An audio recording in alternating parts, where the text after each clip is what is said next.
August set, so I was told that if I took a picture of you guys, it would help my nervousness. So you guys can just. ChatGPT put everybody in their underpants. That's way better. You know, I think a lot of people think that stand-up is really easy. You just come up here and you just talk, but it's not. It's not just talking off the cuff. It takes a lot of time and effort in my mind. I'm distracted during the day. All day long, I'm thinking like, how could this be funny? Like I'm looking for material, you know. I have prompts. I have my joke book. You know, so sometimes I'll be thinking during the day, oh, that's funny, I'll write it down. You know, or it's a little off-putting because sometimes I'll be talking to somebody about something, they'll be telling me something serious, and I'll be like, oh, you know what would be funny? And I'll pull out my joke book, I'll start writing. And I think in a way it's worse because I'm a therapist, and these are my patients. So, yeah, that's not great. Like the other day I was talking to this woman and I said, oh, you know what would make that story funny? And she said, Dr. Robbins, I'm not trying to be funny. I'm like talking about my breakup, and I was like, oh wow. Like I hadn't been listening to her for like 2 or 3 months. Yeah. I think a lot of people also think therapy's easy. Like all you do is you just ask some questions, nod your head, say a few things. And that is kind of all we do, but to be fair, there is a lot going on. It's not just that straightforward. So, for example, I'm a psychologist, which means I have a PhD. It took me 6 years of training. I learned about all the different kinds of philosophical theories about psychology. You know, thank you so much. I learned about, you know, how Jung thought about things, how Freud thought about things. I learned about attachment. So when someone's sitting across from me, I'm taking all of that information and I'm thinking, okay, this person is having trouble in their relationship probably because of abandonment issues, avoiding attachment. And I'll say something profound like this. And that usually does it. But sometimes I have to say this. Because some people have more difficult lives. It's not just like I just do it and I'm done. I have to constantly keep up on all of the cutting edge psychology and therapy that there is. This summer I took a 3-week course in this really cool therapy that they taught me how to do this. You're not going to believe it. That's what they taught me to say. And it's been working so well. I can't believe it all is working. Actually, it's not just that we like say, you know, supportive things like that. We also kind of explain things. We do some psychoeducation. Like, you know, people don't understand how emotions work. I don't know where to put this. I'm looking right here. People don't always understand how emotions work. And the physiological neurotransmitters and the way that works in your mind. So I like to educate people about that. I'll explain it something like this.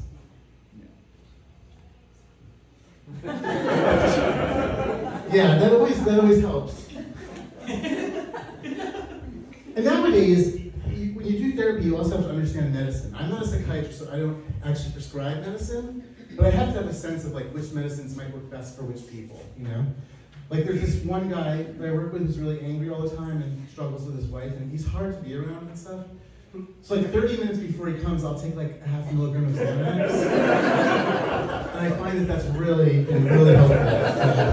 You know, I want to make everybody comfortable. I don't know if that's just because I'm a therapist. I feel like I have to give you like an informed consent or something about how this show is going to go.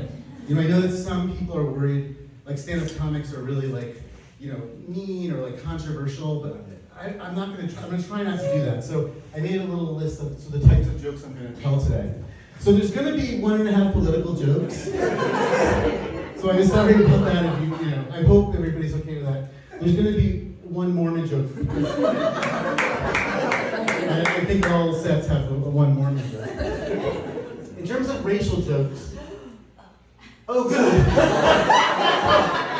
Oh my God. I had forgotten when I put there, I was like, what the heck? Okay. And then there's 8 extremely funny jokes. And just get ready for those. And then there's 3 jokes that are not funny at all. I bet you're wondering, why would he do 3 jokes that are not funny? But I'm going to tell you why. at some point during here, you're gonna be like, that joke wasn't funny, and then you're gonna go, oh, it's one of those 3 jokes. And then there's also, the big thing is sex. Like, is this a dirty comic? Is he like a clean comic? And I don't want to be one way or the other, so I kind of like, this is my ratio right here. And I think what's helpful is my dirty jokes are all at the end. So if you would leave, like if you're uncomfortable with that, and also like maybe you'll like me a little more. You'll be like, oh, he kind of earned it. He did all the hard work. Some comics nowadays, all they do is they like harass people in the audience. They say negative things about people, and I'm not like that. I'm way more self-critical. So here's sort of the breakdown for that.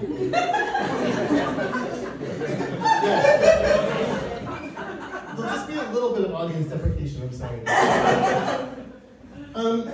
But I am pretty self-critical in a lot of ways, and sometimes, I find it hard to be a therapist because of that. Because in some ways, when you're doing therapy, each day does not matter. Like, it doesn't change anything dramatically. So you can come home after a day and feel like, I didn't really help anybody, And you feel kind of bad about it. But luckily, I keep really good records, and I keep track of my clients. So if I'm having a bad day like that, I realize therapy takes time, and I'll look back at some records. Like, this guy came to see me, and then 2 years later,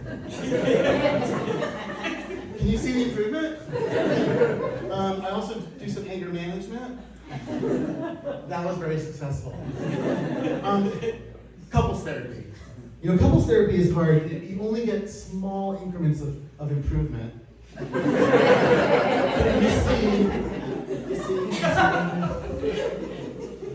This guy came to see me for short-term work, just a couple of months, and he was much better than that.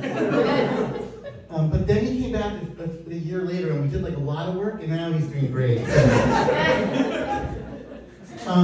This took 7 years. He won 2 Emmys, so you gotta think like it was probably worth it, right? And then there's this. Wait. That's a that's it. All right. Great, thank you. So that's kind of my professional experience, but I want to tell you a little bit about myself. I'm going to try to be vulnerable because they said like that's good to be vulnerable with people. So I'm in stand-up. So I'm going to tell you my coming out story with my parents when I was a kid. So I grew up in the 80s, which was not like it is now. It was very heteronormative. Like you were either like a really masculine guy or you're like a really feminine girl, and there wasn't really much in between. And I grew up in a blue-collar town where people were kind of closed-minded and mean, and I'm like, you can see me, I'm very effeminate, and people were like, mean to me at times, and I would go to school, it would be like a bad situation, or I call it a shit-situation. And back then also people didn't talk about sexuality very much, so I finally decided, like, I'm gonna tell my parents. So I came home and I said, hey, Mom and Dad, I'm dating this girl named Lisa. And my mom said, but Michael, you're gay. Like, you're really, really gay. And I said, no, actually, it turns out I like women. And she said, listen, Michael, this could just be a phase. Like, people change as they grow older. You never know. My dad jumped in, he said, hey, why don't you just try, like, making out with a few guys? Just like making out with one day. It kind of hurt that they were misunderstanding me so bad. My mom said, you know that guy Steve, your good friend? Sometimes you're sitting on the couch, you seem so cute together. Can't you give it a try? My dad said, I know, maybe you're bisexual. It went on like this for like a half an hour. And I felt kind of bad that they didn't understand me, but I think they had my best interest in mind. They said that they're fine with me being like this, but they didn't. But the fact that I like musicals and I'm really bad at sports and my wrists are so small, they didn't think society would accept me as a straight man. And it was quite hard in the 80s being accepted like this as a straight man. Like people would be like, well, if you're straight, why do you hang out with so many women? If you're straight, like, why do you go to gay bars sometimes? If you're straight, why do you give me a blowjob?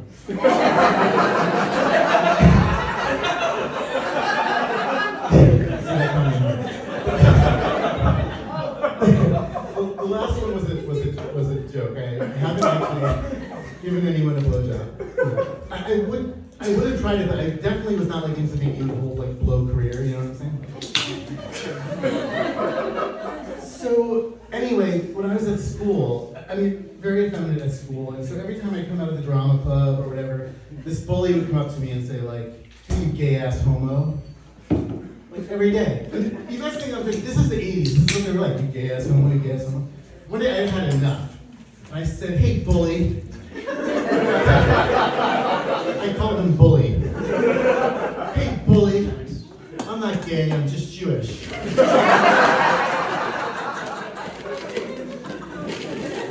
He said, "Yeah, but you seem gay, like really, really gay." And I said, yeah, I get that a lot, but it turns out I like women." He was like, "Wow." So as he was walking away, he turned around and said, "See you tomorrow, you big-nosed, cheap-ass Jew." I said, "Thanks for identifying me correctly. See you tomorrow." It's not really his fault, because back then Jews and gay men were very similar. We had a lot of things in common. I mean, besides the fact that we were feminine, we were nerdy, we definitely liked our moms too much. We also controlled Hollywood. We loved the move to Oklahoma, but we would never want to be caught dead in Oklahoma. And we had one god, and her name is Barbara Streisand. Good kid. Also, the first person to touch our penises was a guy. That's not the funny part. But for Jews, it was this guy, and he was circumcising us. That's the funny part. Also, does anyone know like some of the big gay icons in the 80s? Shout out some names. Freddie Mercury. What? Freddie Mercury. Freddie Mercury, keep going. George Michael. Close. They're all right. I'm sorry, they're all right. But it was actually Boy George. And there was a famous Jewish musician who looked a lot like Boy George. Shwarmer Shlemelian.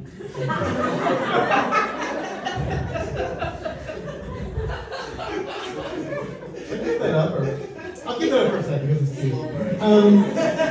So, I think as it turns out, I pretty much am gay, except I'm like non-practicing gay. Like I'm culturally gay, like the same way I'm culturally Jewish. Like I don't believe in God, but I am Jewish, and I like to hang out with people. I think the humor's good. I like the parties. But when it gets to the point in my temple or at a gay bar when I have to get down on my knees, I don't really try hard at all. So anyway, Karen is my wife. That's not how I meant to say that. I meant to say, it turns out I still am straight, which is good. Whatever. And I'm married to my wife for about 25 years. Thank you. We have 3 boys, and her name is Karen, and she's a psychiatrist.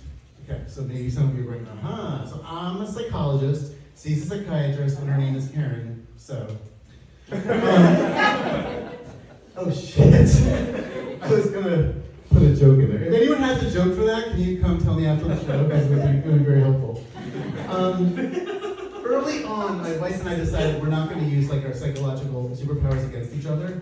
We're only going to use it to like disparage our friends after parties and to manipulate our children. She does understand. Being a therapist, as a psychiatrist, she does a lot of therapy, but she does not do couples therapy. And couples therapy is hard as a therapist. Like it's hard to sit there and watch all of this like anger and aggression and arguments. Like I'll be sitting there and this woman will just be berating her husband over and over about some petty thing that I'm sure they can wait till later, and I'll have to say, Karen, honey, can we stop arguing about this? Yeah. So anyway, no, we fight like everybody else. Like we have all the fights, we finished them all. We had a fight about money, and she won that one. Fight about sex, of course, she won that one. And now we mostly are fighting about technology. Tech has changed a lot of things in this world. Does anyone else have arguments with their, significant others or relationships about tech? Anyone? Yeah. Yeah. What is it about? Get off your phone. Okay. Hey, I just want to tell you something. Here's my card if you want to. I mean, still get some. I'm not getting paid, so I might still get something. So my wife and I are fighting about tech a lot. This new technology where they do the third rack of the dishwasher is destroying our relationship. We had just come to a point where she understood how I wanted the basket to be arranged, and then this. So my kids too, I found this on the internet. Right? It's straightforward, but it doesn't matter. My kids and my wife, it doesn't look like that. They make it a big mess. So every day I'm spending, okay, first of all, the reason they do this is so you can just grab it and put it into the drawers, right? It's all organized, but when it's disorganized, I have to spend 30, 40, 45 minutes rearranging it, so at the end it's much more efficient. I can just put it right into the drawers, you know?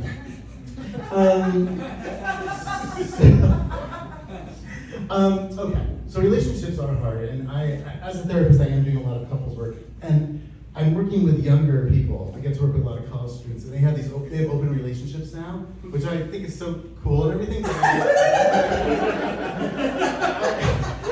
I actually didn't know that was going to be funny. I can see why that sounds funny. That's not the funny part, though. Okay, so in this open relationship thing, there's a lot of rules, and everybody's rules are different. And I look like an old man that doesn't understand. So this one guy came in really upset. He said he had been at a party with his girlfriend, and she was making out with this guy. And I said, "Oh, I'm so sorry." He said, "Dr. Robbins, I already told you I'm in an open relationship. That doesn't bother me." I said, "Okay." He said, then they went home to our house and had sex in our bed. I said, "Oh gosh, like that must be painful, them having sex in your bed." He said, "First of all, Dr. Robbins, I already told you we have an open relationship. Second of all, it's not my bed." Did I say it wrong? It's not my bed, it's our bed. I said, "Okay, then why are you upset?" He said, "Well, then they watched the last episode of Stranger Things without me." You know? I think relationships are generally hard, but you guys, the younger people have it so much easier nowadays because they have all these apps. It was so much more difficult when I was growing up. But you have to go back and forth. It takes a lot of time. One of my friends had found a new app that aggregates these two, so you just have to look at one app. But he says it's making it harder to date. I don't know why. Have you guys heard of this app? You have, right? So you can bet on whatever you want. It's crazy. You can bet on like what the weather's going to be. You can bet on like how many times someone's going to say a certain word in a speech. You can bet on like when's the next pandemic, you know? So I tried it. I bet $50 that this joke would bomb. Thank you. Thank you. $50. Thank you so much. Okay. So in terms of the pandemic, I hope I have a black screen next. Yes. In terms of the pandemic, I'm sort of looking forward to the next pandemic, to be honest. I know it's kind of controversial to say that. I mean, obviously a lot of bad things happen, like people die and blah, blah, blah. But a lot of good things happen. You know, a lot of businesses realize that they have to be more efficient and they have to be more generous. And so, like, I don't think any of you are old enough to remember before COVID, but this is how it used to go. It used to go, you wait in line. Some of you remember this. You wait in line like for 10 minutes, you get up there, you have to explain to somebody, this is what I want, and it's confusing to them, and then you finally get it. But now you just walk in and you can take any of the coffees that are on the counter. I like the Elaine Iced Latte. They do a great job with the Elaine Iced Latte. The first time that happened, I was like, this can't be, I picked up the thing, I said, do I have to pay for this? And they said, oh no, it's all covered in the app. I was like, wow, this is great. See, some of the apps are really great. I'm actually, I think a lot of the apps are really about, like, for younger people, and I think we should do more apps for older people. So I came up with a new app for older people. It's just like a GPS, you know, so you have like your general map and stuff, but it stands for gotta pee somewhere. Right? I'm joking, but come on. So the reds are like public restrooms. The greens, you can see lots of trees and bushes, so you can pee without being seen. And the last one, this is my favorite. It's like a group of people who let you pee in their house, and maybe it's like a subscription service. You know, like they can pee in your house, and you can pee in their house, and I would call it Airbnb. I'm gonna take another picture of you guys. That's it. The reason I do that when you're laughing is sometimes I feel insecure as a comedian too, and so I'll come home and I'll it makes me feel better. Okay, I feel bad telling you this, but it's time for the political joke. I know you guys are looking at shit. I know this is going to be really controversial. I don't know how people feel about this, but I just think the administration is taking way too long to build the 195 Washington Bridge. Right? Right? This isn't even funny. It's just me ranting right now. Who's from the East Bay? Okay, it's such a pain in the ass. So I was like, I think they're taking so long because they're waiting for like a whole generation of people to die out and forget there was a second bridge there yet. Like it's a myth. They're like, Grandpa, were there really two bridges that 4 lanes in each direction? And the lanes were like normal size, you know? But I don't know anything about construction. So I was thinking, well, maybe this is how long things take to build. So I just thought, well, the Empire State Building, I wonder how long that took to build. So here's the Empire State Building at 5 months. And here's our bridge. Oh, shoot. Here's our bridge in 5 months. You see the difference? 22 stories, and that's what we did. 10 months, the outside is done, and that's how far we got. Isn't that crazy? And then this, just to be fair, this is when you can actually go into the Empire State Building, and this is where we were at for 2 months in. 2 years later, they finally knocked it down, so let's give them applause. Wasn't the whole point that they said it was going to fall down, and then it took them 2 years to knock it down? Like, couldn't we just have driven over it until... it would have saved a lot of time and money, you know? I mean, to be fair, I don't know, the Empire State Building is 500 meters, and the bridge is 580 meters, so I don't know, maybe that makes a big difference, I don't know.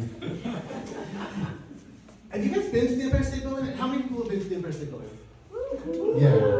Isn't it? It's fun. So you go up to the top, and I always have been told that if you get to the top and you throw a penny off, you kill someone, right?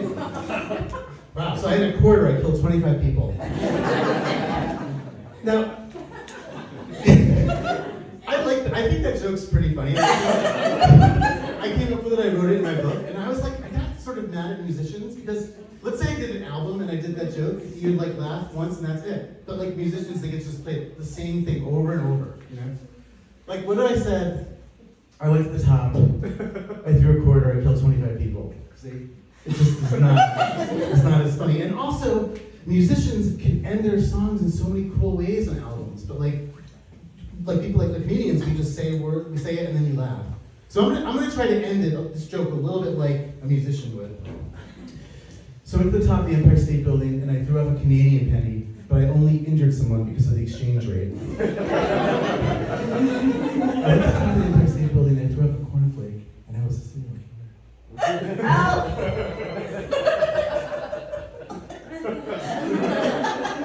You get it? You got it? Yeah. All right.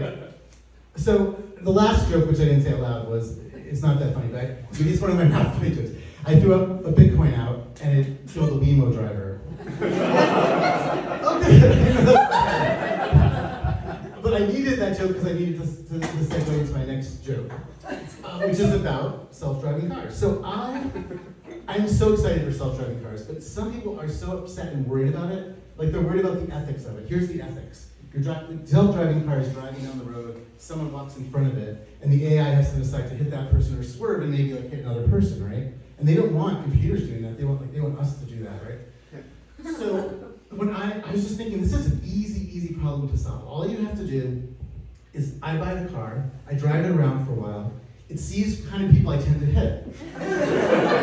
It's like an algorithm, you know, and then it just, you know, it's driving and then it's like, oh, he tends to bicyclists, you know? Like, it's such a straightforward, obvious thing.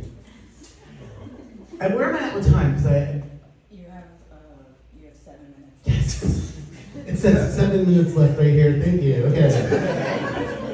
Okay, well then you guys are gonna treat because I'll tell you another joke that I wasn't gonna tell. Actually, I totally forgot a joke, and I'm just gonna, since I have 7 minutes, I'm just gonna go back for a second. This is what I was supposed to do. Can we pretend that I'm back at the part where I was talking about being a therapist? Are you guys okay with that? I mean, I kept forgetting this, but I literally thought if I had this bag, I would remember, right? This is not part of, this part isn't funny at all. But the part that is funny is that as therapists, people think you make a lot of money, but you don't. So I started trying to get other ways of making money, and so I started selling merch. So now my patients, this is Michael Robbins' PhD, this is my and my patients now will buy these things. And it's like free advertising, but also people just like it. It makes them feel comfortable like that. Oh, and this one I really like. It says, my spouse went to therapy with Michael Robbins and all I got was a dog. This is a really big seller.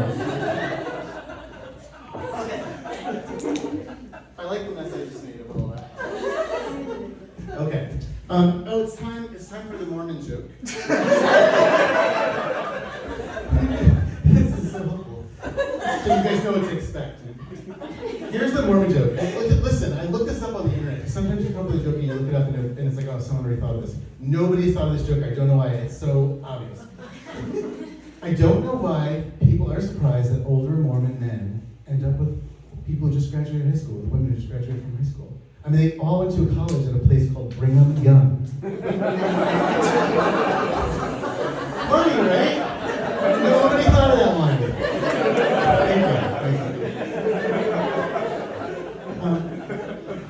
I didn't have a segue for this one, so I just put that on. So, the thing is, as it turns out, I'm actually happy that I'm not gay, because that sounds bad. I'm happy because I would be completely ashamed to be gay in this body. Oh, that's sweet that nobody laughed at that. Because I'm 56 now in straight years, but it's like 78 in gay years. Because they keep themselves so much more physically fit. I'm at the point, like, I'm just feeling so old. I'm at the point, like, everything is bad about being old. Like, my cat's getting old, and she's blind, and it's just sad. And my first thought was, oh good, now I can be naked in front of her without feeling self-conscious. Like, nobody sees me naked anymore. My wife and I are at that point where you do it in the dark, just better for everybody involved.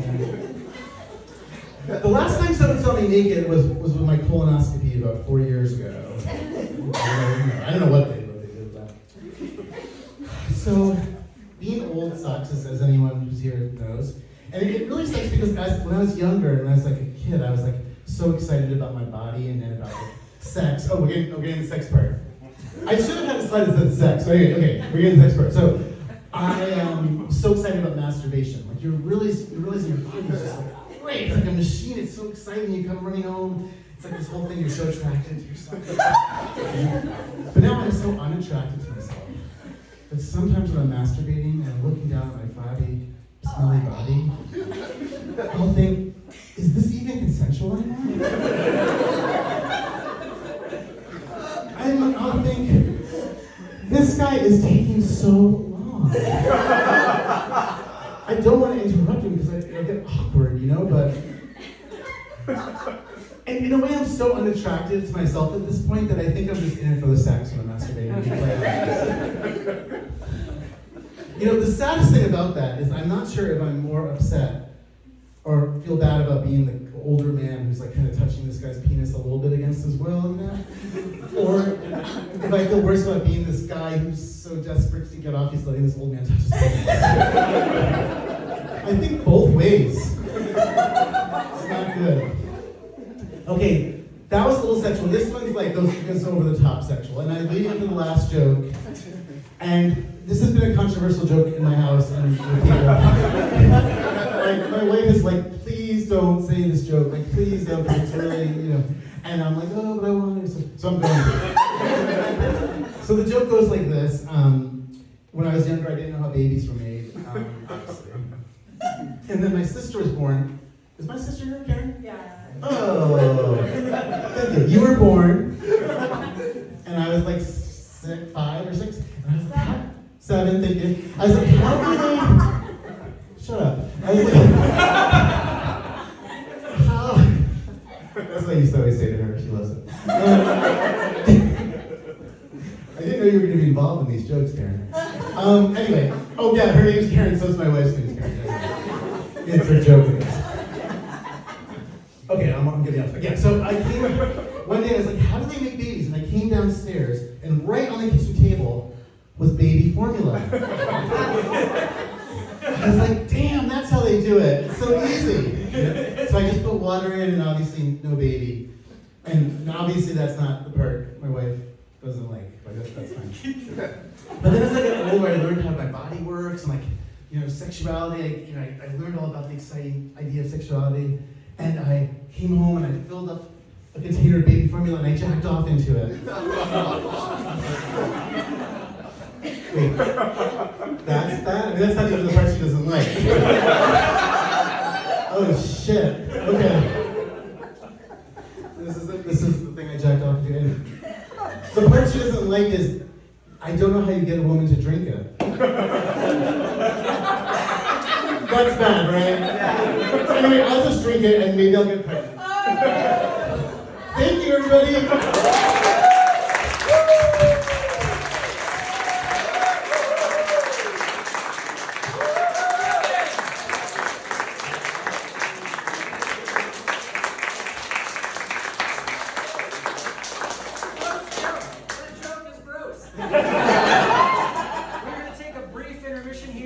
Set up for stuff and nonsense games, hit up the bar, chat with a neighbor, use the restroom, do all three. You probably got time. And we'll see you back here in a couple minutes for stuff and nonsense games.